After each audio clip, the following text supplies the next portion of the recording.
ver, no sé si ya me están nuevamente escuchando. Vamos a tratar de acelerar un poquito el paso.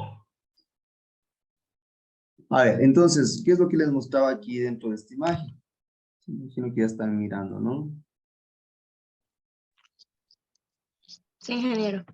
Ya, ¿qué es lo que básicamente tenemos dentro de esta imagen? Es la evolución de los diferentes corredores, básicamente, que se ha tenido en el caso de Curitiba. Pues obviamente, miren, empezó los corredores, los alimentadores, para finalmente, incluso lo que teníamos como extremos ya de la parte urbana, todo esto ha ido implementándose. Y cómo justamente está distribuido, ya un poco acá en estas últimas imágenes, ya está distribuido estos corredores con estos diferentes alimentadores. Es decir, el sistema de transporte público trata de abarcar gran parte de las diferentes zonas o regiones dentro de la ciudad. ¿Sí? Un poco el tema de la evolución de los buses en Curitiba. Empezó obviamente con los autobuses convencionales, luego tenemos el tema de los articulados, biarticulados, ya. El tema un poco ya del rediseño, ¿sí? En cuanto al tema de las unidades más actuales, ya, en forma de, acá incluso ya en el tema de biodiesel o todo el tema este de un poco alivianar el tema de contaminación, ¿sí? Ese es un poco igual lo que resume el sistema de transporte en Curitiba y que básicamente por donde teníamos los recorridos de el BRT como tal, estaba habilitado o se daba mayor facilidad en el tema de construcción de edificaciones, ¿ya? Es decir, para el tema de vivienda. Mientras más, ejemplo, edificios de 10 o más pisos tengamos, ¿no es cierto?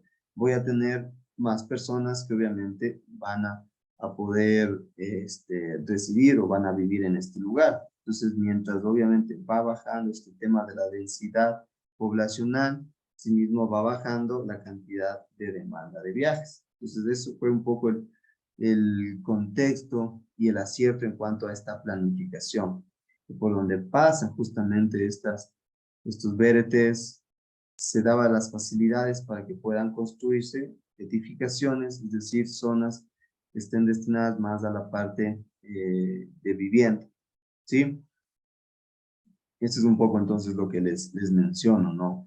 Acá el eje principal, ¿sí? Aquí en el tema justamente por donde hay mayor cantidad de edificios. Entonces, obviamente, aquí donde hay mayor cantidad de edificios, hay mayor cantidad de viviendas, hay mayor cantidad de personas que residen en ese lugar y obviamente que demandan un viaje como tal, ¿ya? ¿Cuáles son justamente ya en el tema netamente de operación? Por ejemplo, el crear líneas rápidas directas, ¿ya? Es decir, unidades que realizan el recorrido y que no van haciendo la estación o parando en cada estación, en cada parada. Básicamente reducir el tiempo de viaje, evitar justamente viajes largos, involucran muchas paradas y obviamente bajar el tiempo de viaje. Sí, incluso en promedio bajando 30 minutos.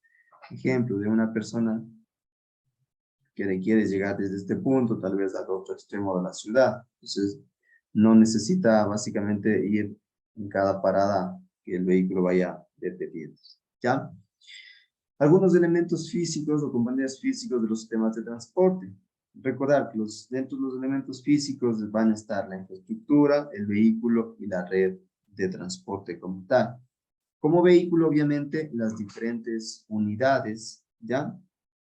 Que obviamente componen la flota o el parque vehicular. Ahí que tenemos autobuses, trolebuses, ¿ya?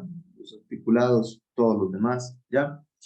Para el transporte. En cuanto a la infraestructura, aquí hablamos justamente de eh, la infraestructura vial, ¿ya? Lo que se requiere obviamente para la operación de estas unidades, de los vehículos. Dentro de ello también hacemos referencia a paradas, estaciones como tal, donde básicamente hacen el recorrido, hacen uso, igual aquí se considera lo que es el tema de vehículo cuando está fuera de servicio, es decir, parqueaderos, zonas de mantenimiento, reparación, ¿sí? Y la red de transporte. Esta red de transporte en sí, entonces, básicamente por dónde está asignado el recorrido, es decir, por qué vías, por qué calles está básicamente distribuido que va a realizar el recorrido y que va a prestar el servicio como tal. ¿Ya? De ahí que incluso aquí un poco la diferencia entre ruta y línea, sobre todo bajo el contexto de la longitud, por ejemplo, puede tener la línea como tal y la ruta, ¿sí? Cuando en este caso coinciden sobre todo en el mismo recorrido, ¿sí? En cuanto a las rutas y redes de transporte, ya hay tres aspectos que son sí, considerados los más fundamentales o los esenciales.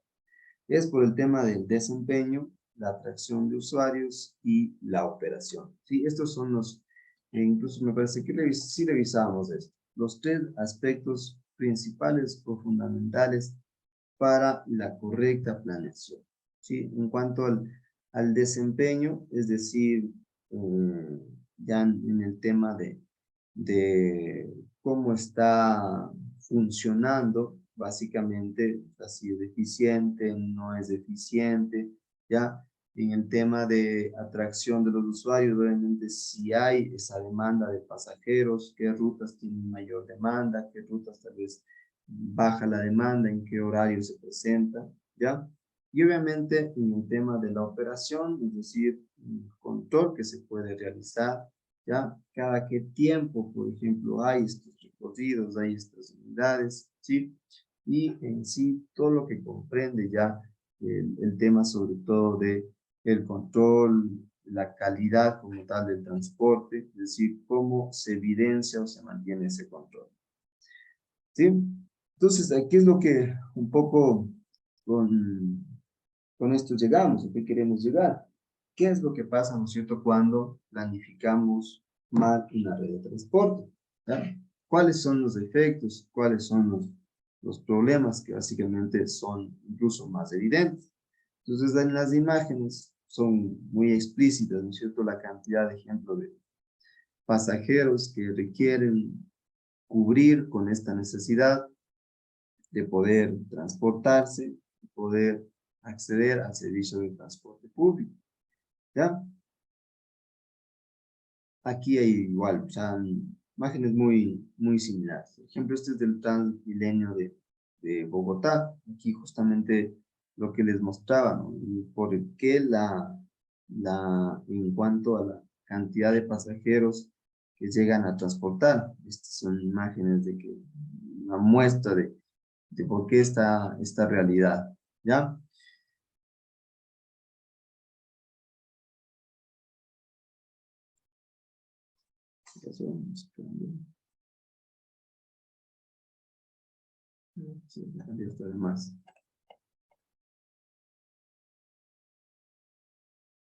Ya, finalmente con esta parte de la estructura física de una red, ya de una red de transporte, donde básicamente un sistema de transporte se encuentra integrado por una variedad de líneas y rutas que en conjunto transforman la red de transporte de una ciudad.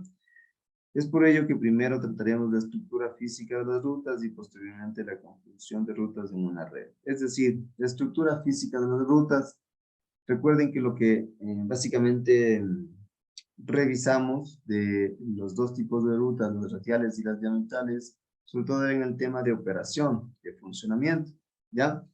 Ahora en cuanto ya a la estructura física como tal, ¿ya? Es decir, aquí igual vamos a encontrar las radiales, las diametrales, pero sumado a ello las tangenciales, ruta con lazo extremo y la circular. En cuanto obviamente las dos radiales y diametrales son las más comunes, son las que incluso se evidencian y mayormente se van a encontrar en la operación ya en el sistema de transporte dentro de una ciudad. Entonces, en caso de las rutas radiales, es el tipo más común, ¿ya?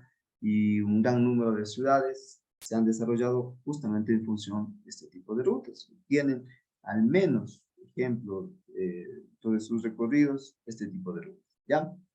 Predominan sobre todo en ciudades pequeñas y medias al estar la mayor parte de sus viajes realizados a un centro de actividades o centro histórico.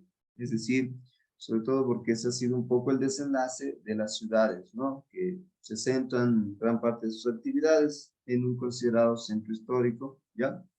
Y en ciudades mayores de 300.000 habitantes, este tipo de rutas empieza ya un poco a ser ineficiente, ya que concentra los movimientos y considera las necesidades que se presentan para otras áreas urbanas. Esto tal vez en el tema, ¿no? de cantidad o número de habitantes no es incluso hasta muy recomendable, considerando de que la densidad poblacional de varios países, ciudades, regiones, no es incluso proporcional en cuanto a, de pronto, al área disponible o al espacio que ocupa un territorio o una ciudad, ¿no? Tal es el caso, como yo les mencionaba en alguna ocasión, ejemplo, la Ciudad de México. Entonces, tiene alrededor de más de 20 millones de habitantes, lo que, ejemplo, en el caso de nuestro país, ni sumando, creo, todas las ciudades llega a tener. Entonces, un poco la realidad en ese sentido depende de cada localidad. O sea, no es, por así decirlo, un estándar. Ya incluso en ciudades de pronto de Norteamérica cambian estos estándares o estos valores, ¿ya? Porque justamente las características un poco sí los diferencian, ¿ya? En cuanto a las diametrales, esto ya en el tema de, como repito, en el tema de la composición física sobre todo, ya hablamos tal vez de la conexión de dos rutas básicamente radiales, mismas que conforman una nueva ruta y que pasa por el centro justamente de las actividades, estos centros históricos, y que conectan dos puntos extremos de una ciudad. Generalmente estos puntos extremos, norte, sur, este, oeste, o viceversa en los dos ámbitos, ¿ya? Obviamente con esta conexión se logra una mejor distribución del servicio como tal, evita concentración de terminales, de centros históricos o de actividades, ya, porque justamente lo que ya en la parte física, bueno, o sea, en el contexto de la operación, el diseño como tal, lo que busca esto es algo similar a lo que tenemos acá, ¿no es cierto? Estos recorridos, ¿sí? Que conectan puntos extremos, pero la principal característica es que pasan por estos centros históricos, los centros de actividades como tal, ¿ya? La tangencial, ahora esta tangencial, en cuanto ya a su característica, sobre todo, es que no pasan netamente por el centro como tal, de pronto como una diferencia con la diametral. Entonces estas pasan generalmente por uno de los extremos, o los extremos o un lado de este centro de actividades, ¿sí? Esto, como lo menciona aquí, es recomendable para ciudades o para grandes ciudades debido a la menor demanda que obviamente se presentan en ellas, ¿sí? Porque obviamente si esta ruta, ejemplo, una característica, ¿no? En una ciudad como Daule, cantón como Daule, eh, si la unidad de transporte público no pasa por el centro de la ciudad, posiblemente no va a tener incluso la misma demanda de pasajeros. Lo que sí diferencia ya en ciudades un poco más extensas, grandes en territorio, ¿sí? Que ya incluso no se centran solamente sus actividades en el considerado centro histórico, ¿ya? Las rutas con lazo en su extremo, estas son rutas de configuración radial, de hecho tienen un poco esta forma de operación, y las que se presentan en un lazo de su extremo inducen a contar con una sola terminal, donde obviamente inicia y finaliza su recorrido. Y básicamente el contexto de esto es ¿no? De que llega hasta un centro como tal de actividades, un centro histórico, realiza como tal el recorrido por el mismo y retorna ya al lugar por la misma ruta por donde hizo su recorrido de ida. Ya más o menos lo que evidenciamos acá. Entonces, miren, inicia el recorrido, llega a este centro de actividades, recorre este centro de actividades y sale justamente ya desde este punto, sale de este punto a retomar el recorrido que lo hizo básicamente de ida, diríamos, ¿ya? En cuanto el último tipo, el circular, justamente sirven de rutas conectoras con las radiales, permitiendo mayor distribución de los usuarios, así como una mejor utilización del parque vehicular. Aquí un poco el contexto es que lo que busca es de pronto la disponibilidad necesaria de terminales como tal, donde inicien o donde finalicen los recorridos.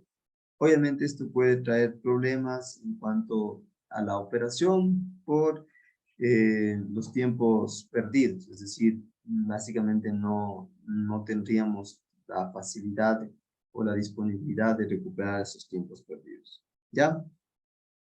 Incluso algunas ciudades lo tienen, como Londres, Curitiba u otras ciudades, ¿ya?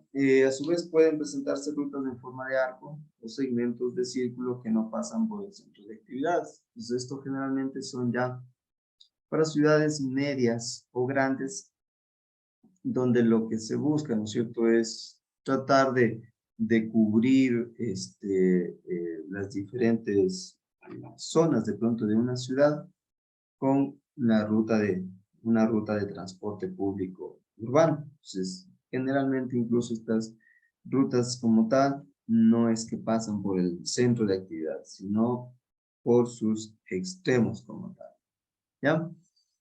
En cuanto a la estructura esta física de las rutas, aquí justamente, bueno, de acuerdo al desenlace, tema ya un poco de la operación.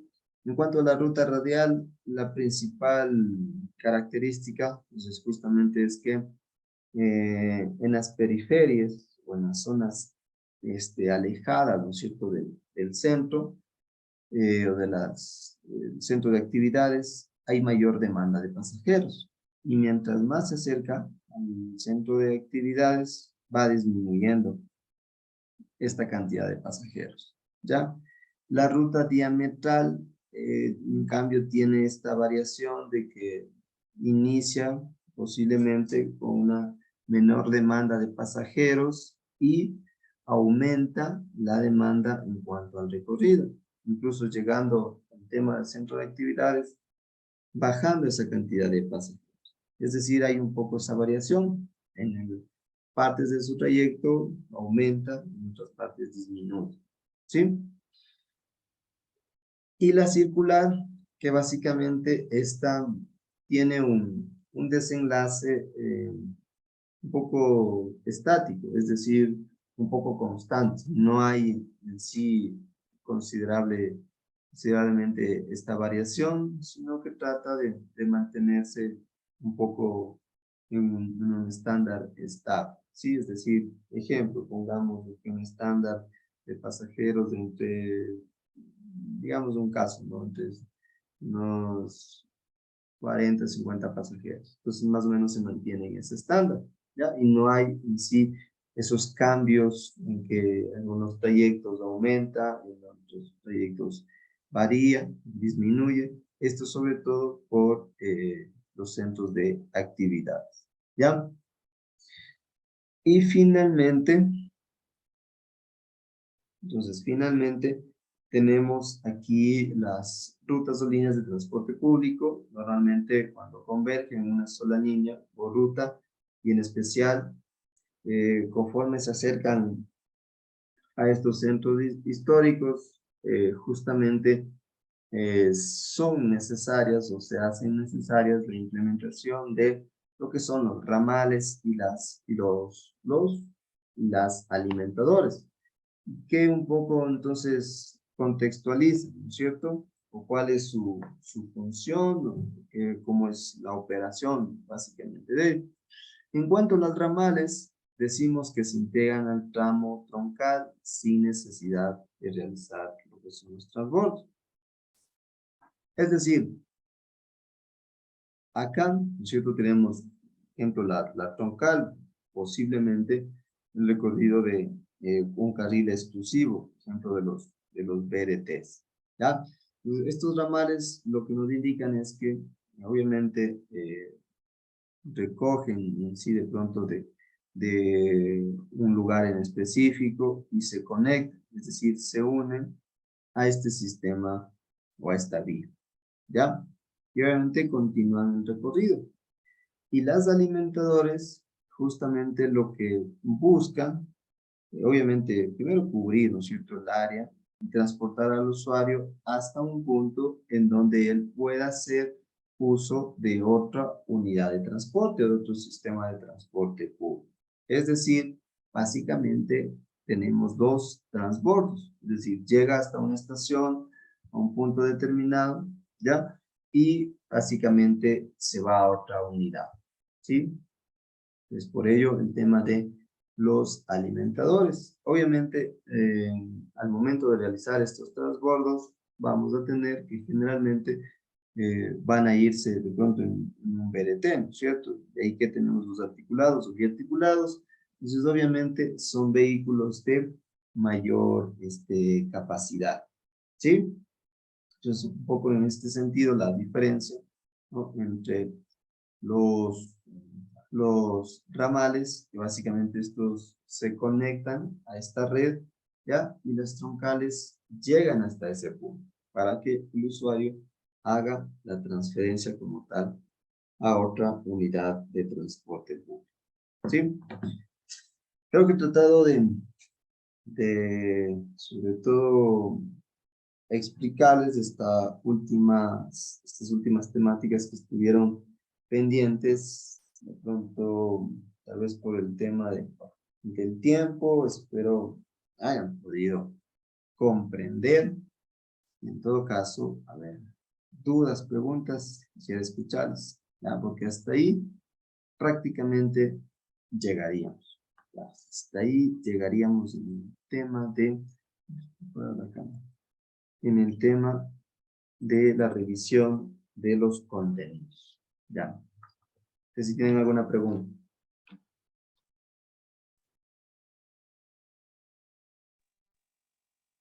Sí, ingeniero. ¿Cuál es la diferencia? Perdón. ¿Cuál es la diferencia en sí de monocarril y carril elevado? Porque al parecer son los mismos, pero ¿cuál es la diferencia en sí? El monocarril y carril elevado. O sea, en sí, más que todo es, por ejemplo, para el tema de implementación, me parece que eso estaba en el tema del costo. Si no estoy mal en la presentación que yo les indicaba. ¿Sí? Entonces, por así mencionarlo, o sea, la diferencia fundamental, esta es el año para indicar eso. Estoy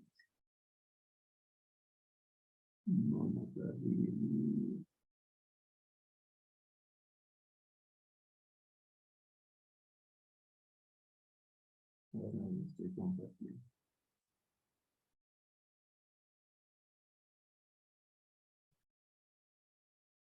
Era aquí, ¿no es cierto? La comparación de sistemas de transporte. Aquí tenemos el monocarril y el carril elevado. O sea, en tema de longitud, obviamente también lo vamos a encontrar, y asimismo en costo y en número de pasajeros.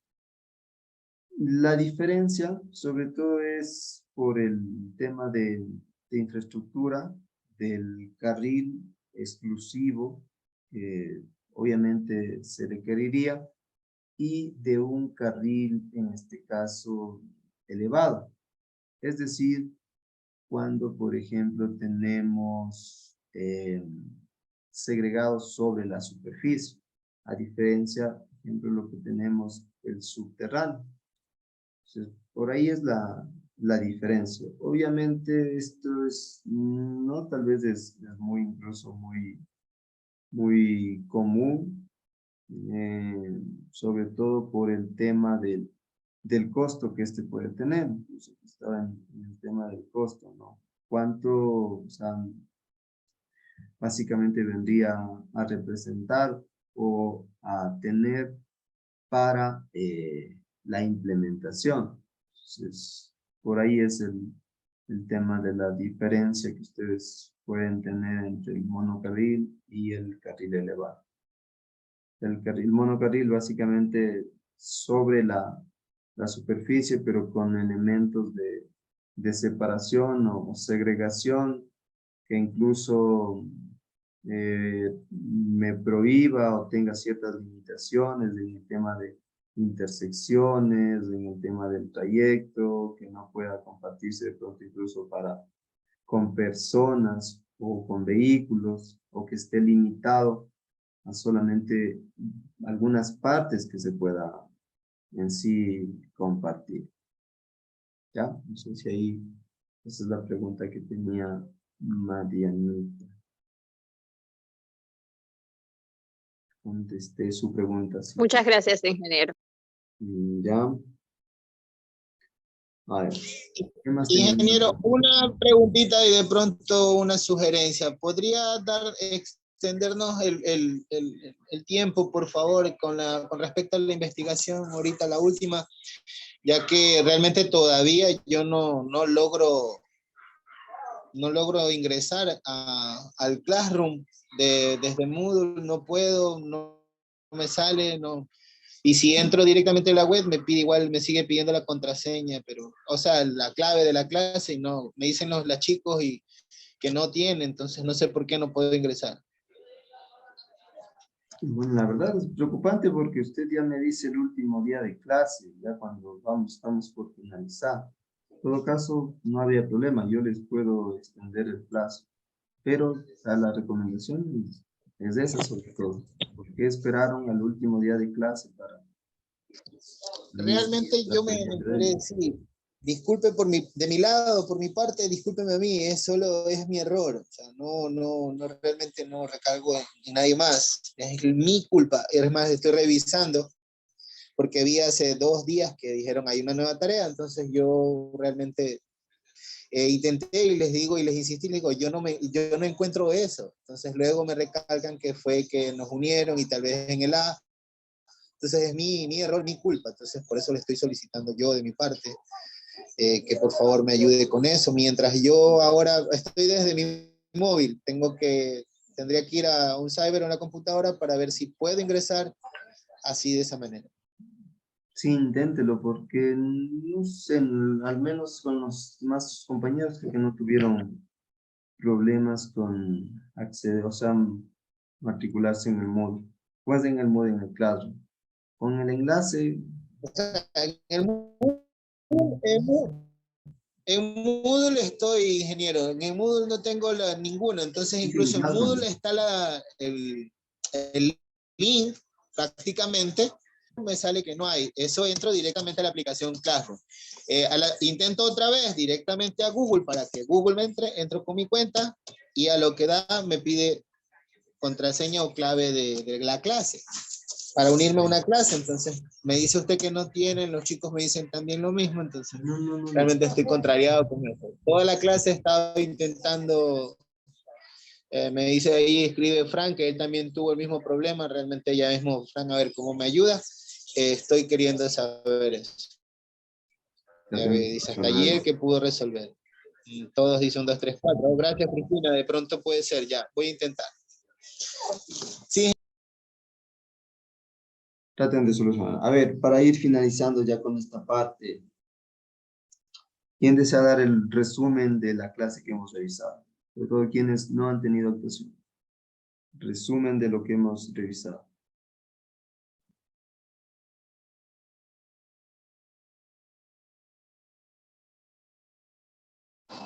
Bueno, escuchándolo, ingeniero, fue prácticamente lo que estuvimos investigando.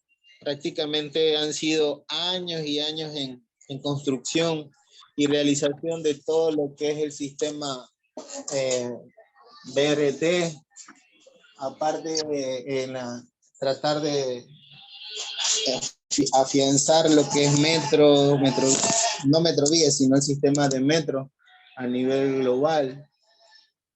Es algo muy interesante. Lastimosamente, acá en Ecuador va a un paso muy, muy lento, a diferencia de otros países que ya tienen esta implementación hace muchos años atrás, como ya siempre lo ha recalcado usted, Colombia, Chile, Curitiba, México, Europa, que ellos han dado más paso a lo que es la movilidad sostenible, que es lo que recién aquí en Ecuador están intentando implementar para hacer eso y sacar un poco de ruta y eliminar lo que es, aunque sea el congestionamiento que ocasionan buses, desórdenes y demás. Y los tiempos también, obviamente, que son los primordiales en ahorrar tiempo en totales. Ya, ok, a ver, vamos. Ya, gracias, Johnny. A ver, a ver, ¿quién más? ¿Quién más? Mejor ustedes participen sin nombrar. Sobre todo quienes no han participado. Les nombro. Yuleisi, Evelyn, Heidi, Madeline, Darwin,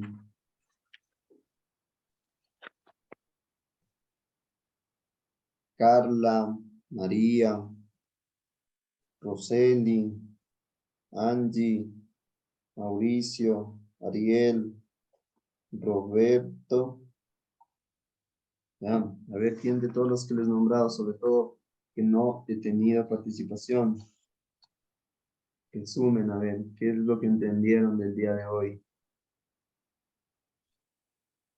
Ingeniero, que el BRT es un sistema para mejorar la capacidad de transporte público en ciudades de máxima congestión.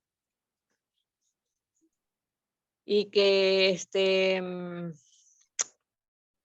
que se basa en carriles como que reservados, que no pueden utilizarse ningún vehículo que no sea un bus rápido. Ya, ok, gracias. A ver, ¿quién más? Ya les nombré, ¿sí me escucharon? Bus operado. ¿Se van a quedar sin el corazón, chicos, los que les nombré? Yo, ingeniero Roseli. Roseli, ¿ya? Un sistema BRT es un sistema de transporte público masivo basado por autobuses que permiten, como que, o sea, más o menos lo que yo entendí por el deber que hice. Es un sistema que ayuda a la movilización más rápido.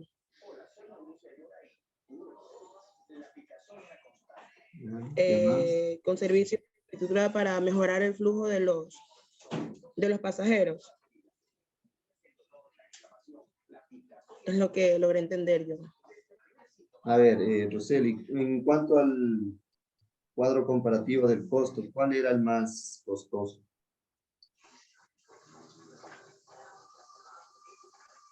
El costo. ¿Cuál era el más costoso? Eso no le pasa en el deber todavía. Gracias por decírmelo. No, eso lo expliqué el día de hoy. A ver, ¿quién me responde? En cuanto al costo, ¿cuál era el más? Metro.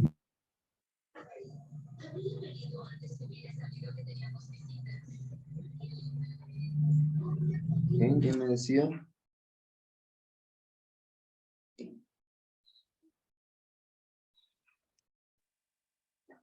A ver, ¿quién desea participar ahí? ¿Cuál era el más costoso? El metro, ingeniero, el sistema de metro es más costoso, sumamente más costoso que los otros sistemas. Ya. Sobre todo lo que me llamó la atención en la explicación que nos dio el profesor es sobre la diferencia entre Guayaquil y Quito. El tema BRT, perdón, es más acogido aquí en Guayaquil que en Quito. Me imagino por el diseño que han hecho aquí, que es mucho mejor. Y más creo que también por la parte adquisitiva, porque allá sí tienen más facilidades de comprar vehículos, entonces se le hace más cómodo viajar en su propio vehículo. Pero eso le ha causado un daño, porque por eso se aplica ya pico y placa, y donde se restringe la salida de los carros.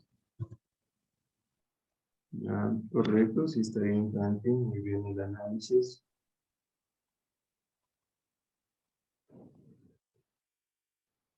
Ya, a ver, ¿quién más desea participar, chicos?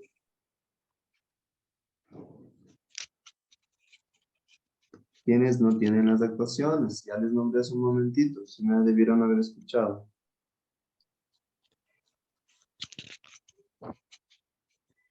Repito, Carla. A ver, señorita Carla Bajaña. ¿No? María Bajaña. Poco. Angie Espinosa. Dígame, estoy aquí presente.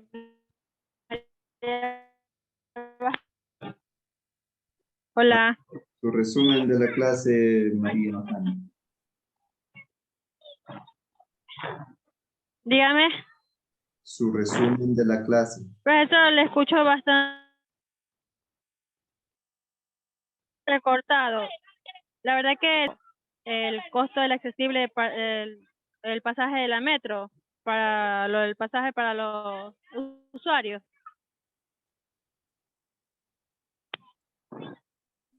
Hola. Sí, sí le escucho. Tengo problemas con el audio. Que no le escucho bien, profesor. Creo que tengo problemas con el audio. Yo sí le escucho.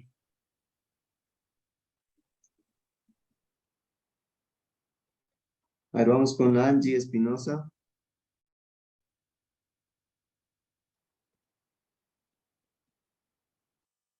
Un poco. Mauricio Girón.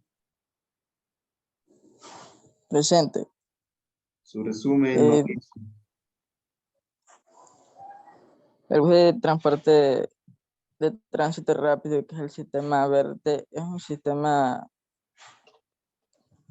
está diseñado como para mejorar la capacidad y la fiabilidad del transporte público, por ejemplo, en ciudades congestionadas como en Guayaquil, y se basa en carriles reservados, ya que aunque sí he visto que en los carriles reservados aún así los transitan buses particulares como por ejemplo un taxi, y así como usted decía, por ejemplo aquí se debería usar más, por lo que aquí el 83% de las personas utilizan transporte público y el resto utiliza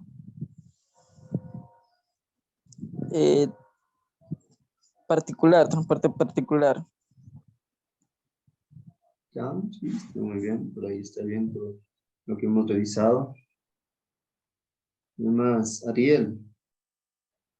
Sí, buenos días. De la escritura del caso de estudio de BRT, un hábitat define como un sistema de transporte masivo basado en un autobús que circula a veces por la exclusiva y tiene como objetivo combinar los canales de circulación.